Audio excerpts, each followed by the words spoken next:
Okay, so now we're back with part 2, and we'll open up the game with a pair of sunglasses. Nicely photographed. The focus stack is again really nicely done. Everything is sharp all the way to the back. But the sizing is off again. We have a small print. The resolution is perfect, but these sizes are too small. Remember, change the resolution, then change the width and or the height. If we enlarge this to work on it, it's just starting to come apart. However, what we can do is take a look. We've got some issues up in here. This shadowing from other stuff is really kind of in the way. And there are a couple of ways we could figure it out.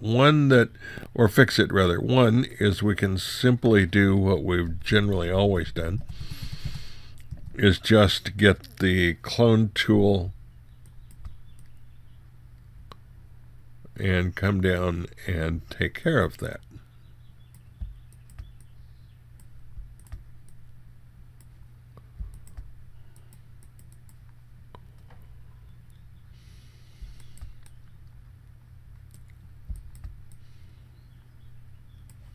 And we're done.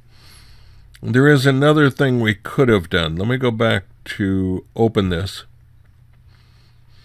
And what I'm going to do is create a little more space up there. So I'm going to use canvas size. I want to add to the height of this. So I'm going to add plenty. I can always cut it back. I'll say 1. It really doesn't matter what color we make this because we're going to override it. So now what I'm going to do is come in and grab a rectangle of this color. And I'm going to say edit. And content aware scale.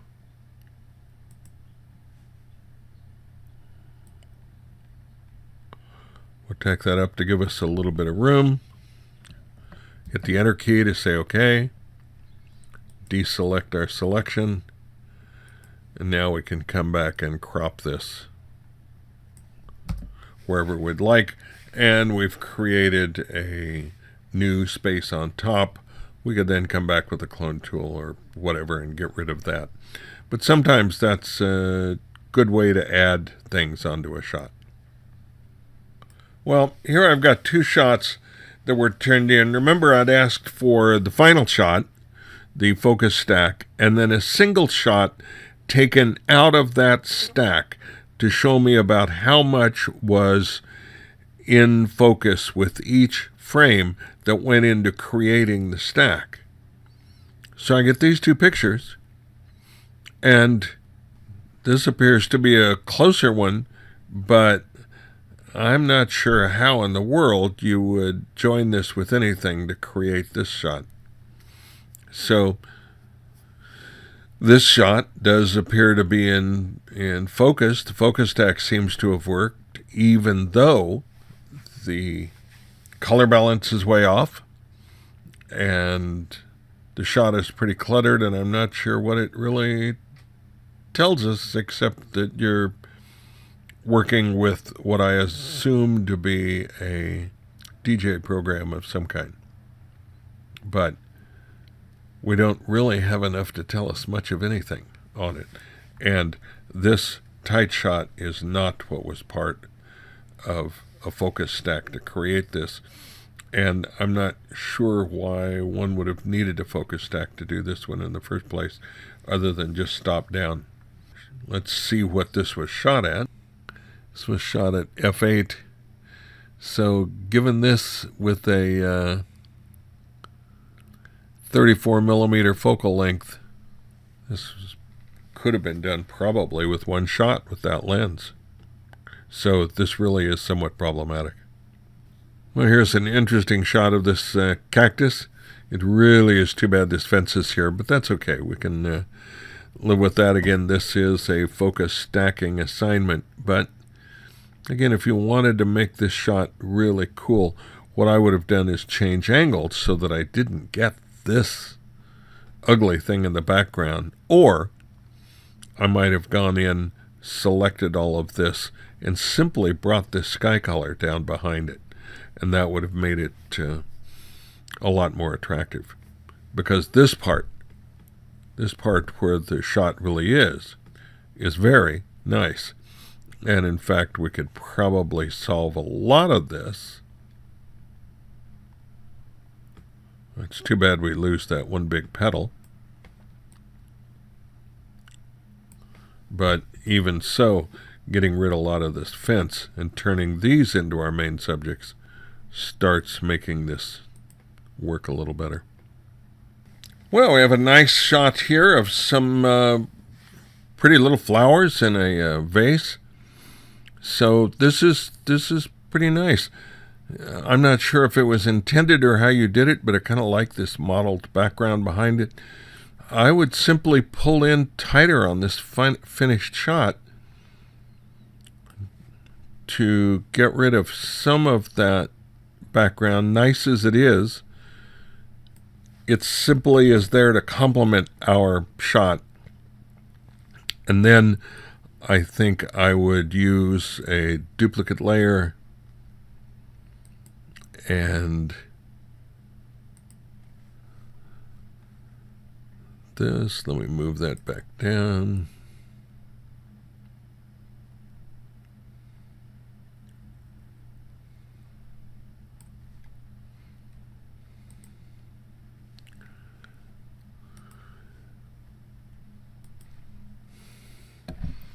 Actually, I may like the whole thing just a little bit darker, but let's see what happens if we brighten this up a little bit.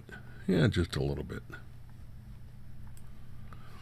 And now with that slight vignette, we've created a little more drama to it. There is our original. There is that. But this is a very nice shot of these flowers. Good job. This is a nice photograph of this ring. Is this a ring of power of some form? It's an interesting design with the diamonds or whatever those are set into it. So again, a very nice focus stacking job to make all of this work. You did a good job. We're starting to get a little of this background in, and I think I would have cheated and made that a little bit softer in post-production simply by masking off the ring and then softening that a little bit. But this is very nicely done. Good job. Wow, sextant, and a very nice sextant at that. This isn't something one sees all that often, at least one with this quality on it. I just now noticed an interesting symbol. Is this an old German one? From Hamburg. So I'm assuming the quality of this is excellent. In the day of GPS, of course, we're not using sextants like we used to find our position on the Earth, but this is very nice, and it's a good idea, showing it with these charts and other kinds of maps behind it. It's a pretty clever idea. And you did a nice focus stacking job on this. So, good job. Good job. This would be a fun object to play with and see if we could do things a little bit more exciting, but there's really not that much to complain about the way it's been done. Wow, this is a beautiful crystal. I'm not sure what the right term is. It's almost like part of a geode, but I assume it's just a crystal growth on some rock. I have no idea what the crystals are, but they really came out beautiful here.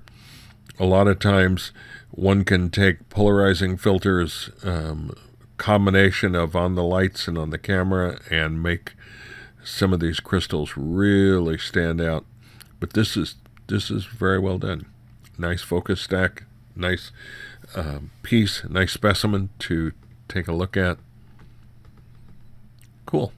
This would have been very nice to have been shot on something highly reflective like black plexi and seen a reflection of it down in the mirror.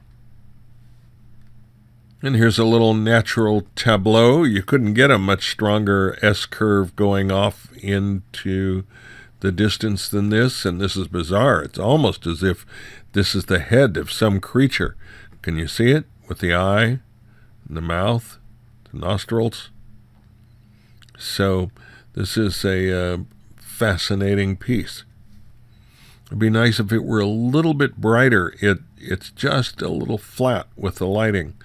Now, we might be able to bring that out just a touch. Don't want to get crazy with this, but if we used our soft light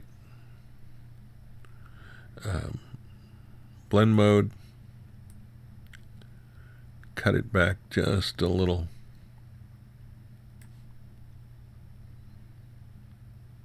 I think we can make this look a little snappier than it was here. Doesn't take much sometimes. And then in some ways it's too bad it's going this direction, because this is all interesting texture. This is all pretty boring. But if we crop it from this side, we now create a really interesting bit of confusion. Is it moving this way into the corner? That's not aesthetically terribly pleasing, even though we've got nice stuff over here. You could try to argue, well, I've got this horn coming out here that's creating this movement. Yeah, you could argue that. All right. But from an overall standpoint, that makes for a slightly better crop. If only there were something here. If only we could make that work. So since we've played at this a little bit, now you've got my curiosity up. So what I'm going to do is pick the lasso tool,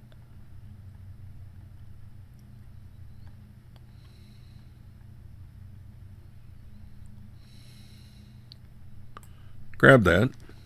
I'm going to put it on the clipboard with a Control-C, or you could also do that with a copy. I'm then going to paste it onto a new layer with a Control-V. Now if I use the move tool, you can see what I've done. I'm going to take this single piece and I'm going to flip it horizontally.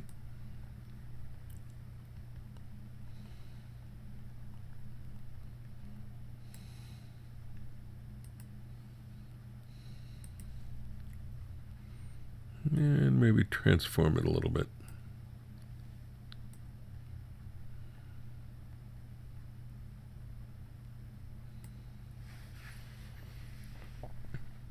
Now, what I would want to do is blend this a little bit. I'm going to hit Enter to take this. Now, I would do this normally with a layer mask, which would be much preferable because I could come in and erase something and put other stuff back. But just in the interest of speed, I'm going to do it with the eraser tool. So let me come in real loose there.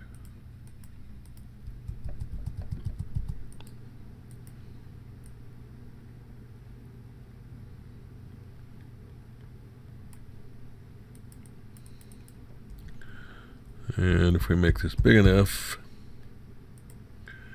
and soft enough,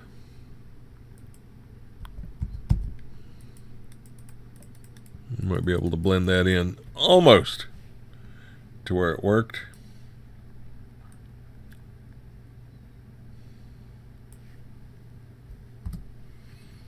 And now we can have something that moves and has a nice sense to it.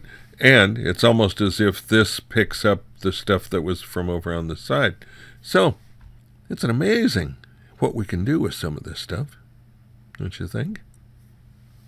Let's end this second part on this kind of high note, and I'll get back to you with part 3 in a few minutes. Take care.